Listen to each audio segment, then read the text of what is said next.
Mystery writers like to say there's no such thing as a perfect murder. But maybe they're wrong. Toronto. In this Sikh neighborhood, you can speak Punjabi all day. Young people marry according to their parents' wishes.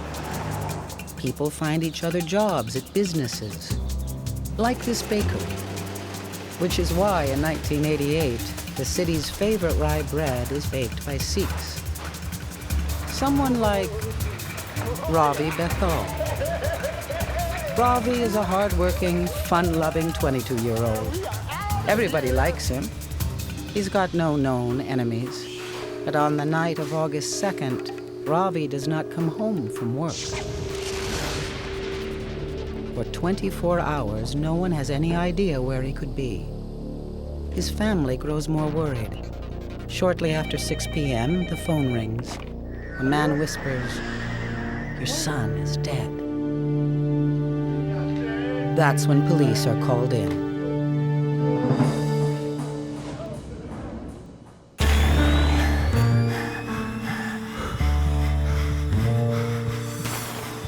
In true crime, investigation and conviction may take years. But every detective knows that the crucial clue is always there, somewhere in the first 72 hours.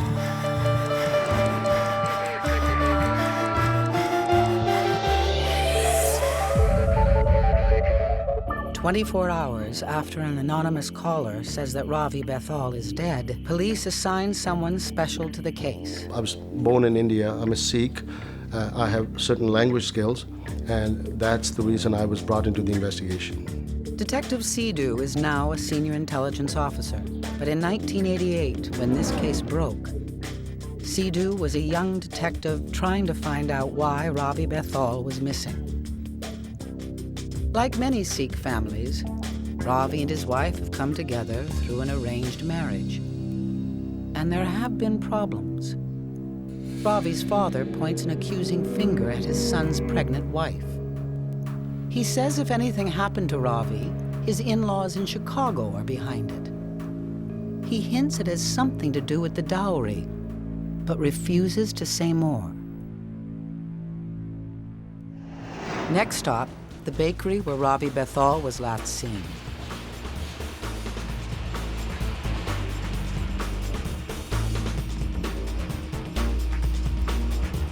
SIDHU and his partner locate Ravi's best friend. Though he's reluctant to get Ravi into trouble, detectives manage to convince him that talking to them is the best way to help his friend.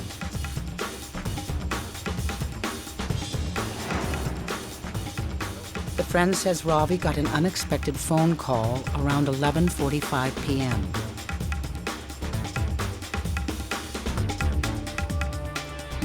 Though his shift wasn't over for hours, he said this couldn't wait. So around midnight, Ravi flipped him a Mickey and asked him to sign out for him. That was the last he'd seen Ravi. Reluctantly, he adds one important fact. The call was from a woman. The night he went missing, he did tell a friend that he was on his way to see his girlfriend. A girlfriend and a pregnant wife?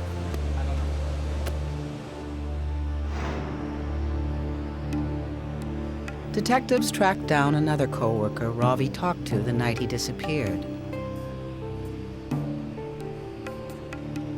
It was common knowledge that he had a girlfriend. As a matter of fact, he had more than one girlfriend. She says Ravi was popular with women in the bakery, but there is one in particular that she remembers. About a year ago, Ravi seemed to have his eye on a woman named Ravana.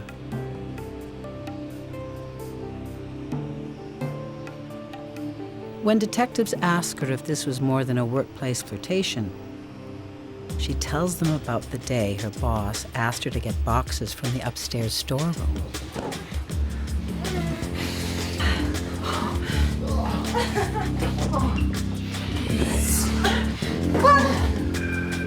Detectives wonder if Ravana is the girlfriend Ravi went to see the night he disappeared. But the co-worker doesn't know. All she knows is that Ravana quit the bakery more than a year ago and moved out of town with her husband.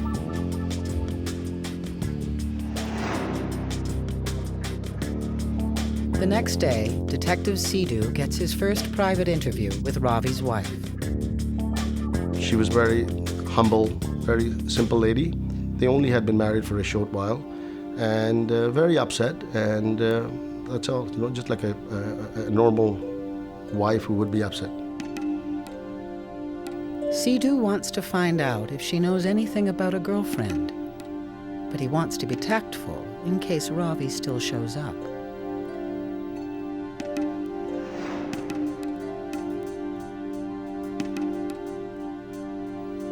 Ravi's wife reveals that a few months ago, things got so bad that she secretly packed her bag and went to live with her family in the States. But Sidhu can't get her to say why she left, or why she agreed to come home.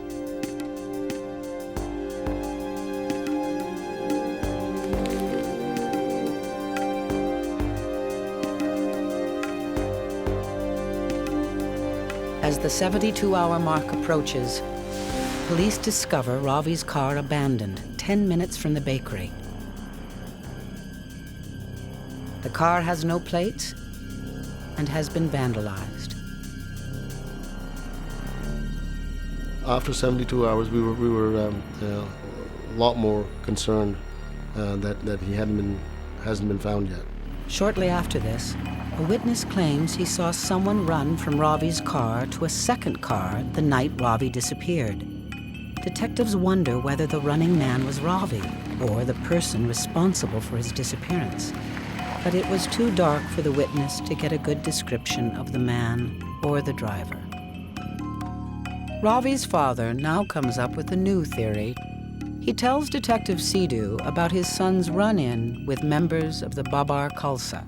Babar Khalsa is a militant Sikh organization founded in India, and they have cells in Canada. The Babar Khalsa, it's rumored, coerce workers to contribute towards an independent Sikh homeland. Ravi's father says his son not only refused to give them money, but threatened to write letters exposing their members to the Indian embassy.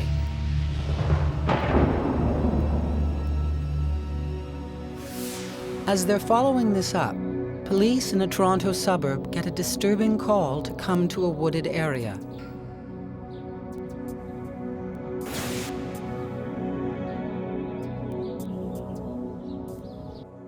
Homicide detective Paul Carroll vividly recalls arriving at the scene.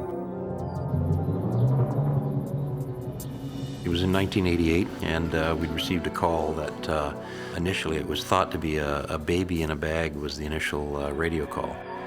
When we arrived, we discovered that it was in fact burned human remains of an adult.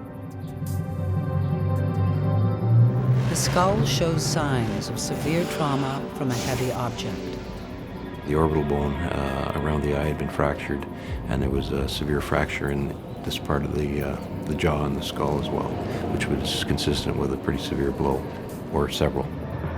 It's clearly a homicide, and someone is trying to hide the victim's identity. There was a few items located around the body which eventually assisted us in making a positive identification.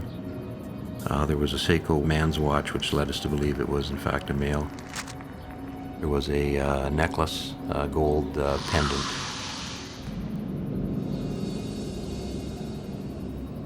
Detective Sidhu and Carroll, now a team, undertake the delicate task of showing the jewelry to Ravi's father. The pendant was actually customized and made by their missing person's father, who was a jeweler.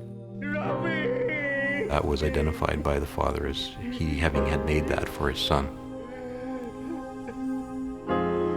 Detectives now know Ravi Bethal was murdered, and that the killer or killers have taken great pains to cover it up.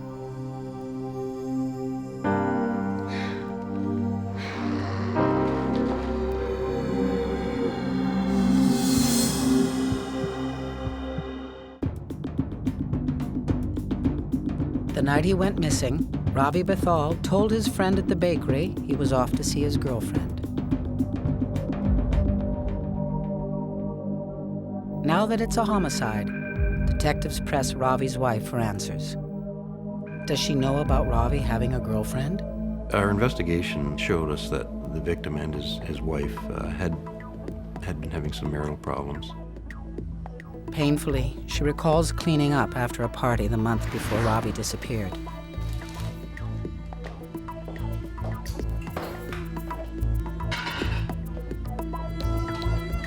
He returned 3 hours later, and he'd been drinking.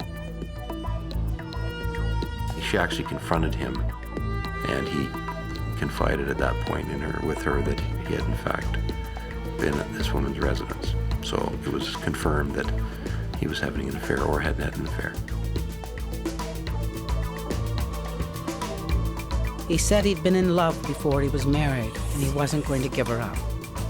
Detectives ask if she knows the woman's name. She says the woman's name is Ravana, the same woman who Ravi reportedly had an affair with at the bakery. But when police interview Ravana, she denies it all. They'd never been involved romantically. She didn't have any idea what happened to him, that she knew nothing. Basically, I'd moved away and from that area of Toronto and hadn't seen him in several months. She was quite firm and didn't appear to be nervous, and her answers were simple and straight. Detectives also question Ravana's husband, Sukhvinder Shergill, about Ravi's disappearance. Shergill says he only met Ravi once, at a dance for bakery employees more than a year ago. Something doesn't add up. SIDHU and CARROLL apply for a wiretap. When it's turned down for lack of evidence, detectives have no choice but to close the investigation into Ravi Bethal's murder. Months later, Ravi's widow and newborn daughter move back to her family in Chicago.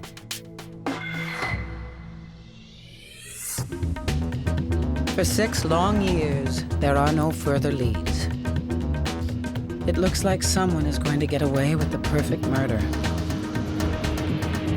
Until one day, police receive word that a Sikh man has new information relevant to the case. The man is currently in jail for sexual assault and slated to be deported at the end of his prison term. He's willing to exchange his information for permission to immigrate to Canada. In his videotaped testimony, he says he was a friend of Sukhvinder Shergill. They'd been police officers together back in the Punjab. On the night of August 2nd, 1988, he received a phone call from his friend Shergill. He tried to find out on the phone what had happened, but he wouldn't tell him. He just asked him to come over and asked him to come over in a hurry. He arrived there and he entered the house and he noticed a lot of blood. He'd known that Shergill's marriage to Ravana was in trouble. Shergill told him that he had surprised his wife and her boyfriend, and the boyfriend had tried to attack him. He said he killed him in self-defense.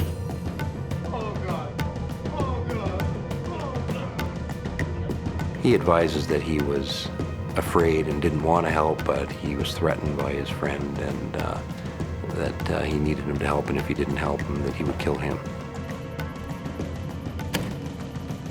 As a former police officer, Shergill figured it would throw the investigators off the trail to abandon the dead man's car near the bakery and put the body somewhere else.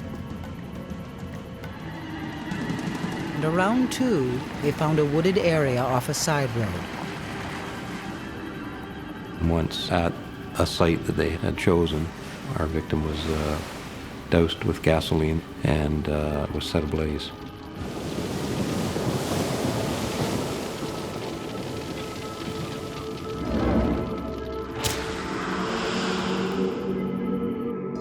The informant is hoping his cooperation will let him stay in Canada. The question for detectives? Is a single word of his story true?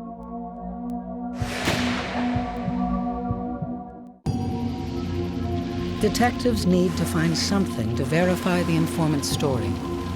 Really, the only evidence that we had was the statement of our jailhouse informant. So we had to take a close look at that and make sure that what we were getting was on the up and up. They rewind the tape to the part where the informant mentions the burning of Ravi's body around 2 a.m. They know that a melted watch had been found by the charred body. The watch is forensically dissected to help determine the time of death. We wanted to see if we could tell if the watch had stopped at a particular time. We took the watch to an engineer and opened the watch up. We found that the workings of the watch had actually stopped at between 2:11 and 2:12 in the morning on the 2nd of August. This corroborates the 2 a.m. time mentioned by the informant. Police pay a 5 a.m. visit to Sukhvinder Shergill, now divorced from Ravana. And I translated his rights for counsel, that he doesn't have to make a statement, and he stated that he didn't wish to make any statement.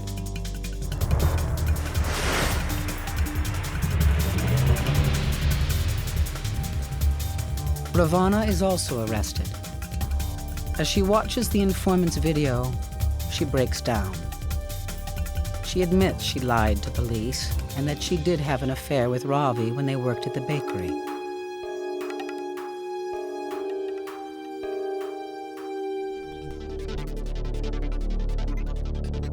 But she broke it off when she became pregnant with her husband's child.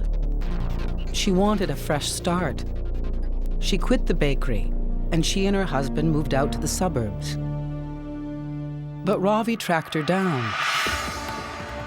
He started calling.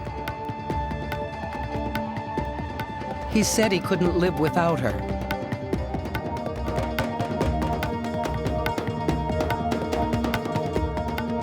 Finally, she told him it was over.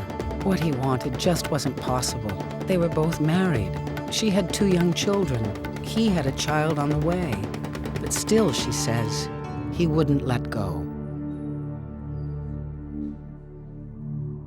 Then he did something truly bizarre. Unbeknown to her, he taped one of their phone calls where he got her to talk about intimate details of their affair. And then he gave the tape to Shergill. Maybe he wanted them to break up, by handing over tapes to Shergill. They'll have a conflict, they'll break up, and then he'll marry her, something like that, But it was very odd for us to see that handing over tapes. But Ravi's plan backfired. Shergill was incensed. He insisted his wife lure Ravi out to the house. She was threatened by Shergill that if she didn't place the call, that he would leave her. Wanting to believe Shergill when he said he just wanted to scare Ravi, she was waiting for him as he came through the door.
Couch that was in the living room at the time of the murder.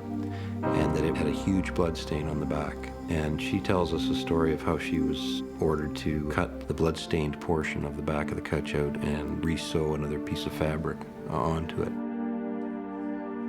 Though Shergill, the ex-cop, thought he had successfully covered up Ravi's murder, he had foolishly kept the couch all these years. When police went with the search warrant, they located a couch. There were blood drops were still around the sofa, and that's what police recovered. The DNA of tiny specks of blood they find on the couch proves to be Ravi's. Ravi Bethal found himself in the oldest trap of all, a love triangle.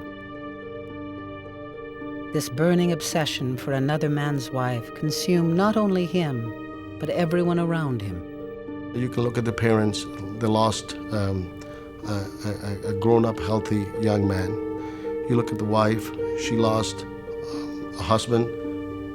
And then you look at the child who doesn't have a father. It's a real tragedy.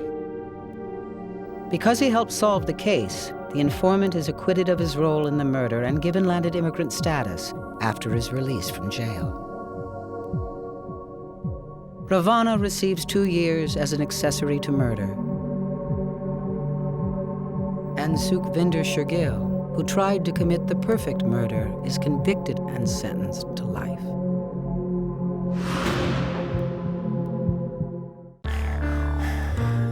The stories on 72 Hours are true. The detectives and forensic scientists are the ones who actually worked on the case,